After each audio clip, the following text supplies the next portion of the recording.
salariés de Courbevoie dans le concept de NWO, parce que vos entreprises se sont engagées dans cette voie de manière générale, et puis de manière plus spécifique. Je ne sais pas, par exemple, comme le cours de change management, est-ce que vous avez intégré des notions qu'on voit dans ce cours, par exemple l'ergonomie ou voilà, le télétravail et d'autres choses. Je travaille à la recherche à Robert Compagnie à l'aéroport de Zaventem et je fais souvent face à des déménagements, réaménagements, ce qui ne plaît pas souvent aux employés. Donc je suis un petit peu affrontée au change management. Et pourquoi est-ce que ça ne plaît pas aux employés? Juste par question d'habitude ou parce que tu changes vraiment fortement leurs conditions C'est le fait qu'ils ont passé de bureau fermé à open space et sur le fait qu'en fait, ils réaménagent souvent. Par exemple, au cours d'un an, elle peut changer de place 3 fois. Et ça ne plaît pas du tout. D'accord. Moi, personnellement, avec le statut que j'ai, je ne peux pas faire, par exemple, de télétravail. Je ne peux pas participer aux Orange Day ou à tout ce qui est team building, etc. Donc ça, je trouve ça un peu dommage.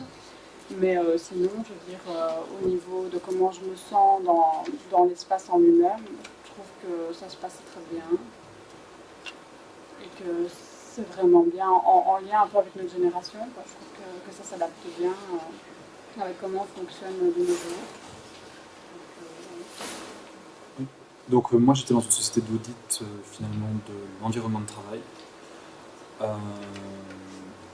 Donc on était appelé dans des entreprises, donc je passais un peu dans une quantité d'entreprises où j'ai vu différents types d'espaces de travail. Et à chaque fois leur optique c'était soit un déménagement, soit un réaménagement pour justement installer le NWO, donc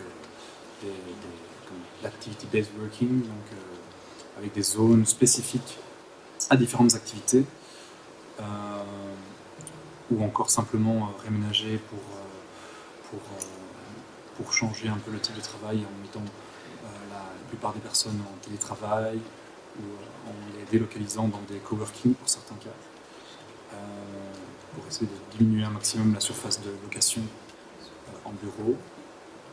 Et dans mon entreprise à part entière, là évidemment on avait énormément de mobilité vu qu'on travaillait à l'international.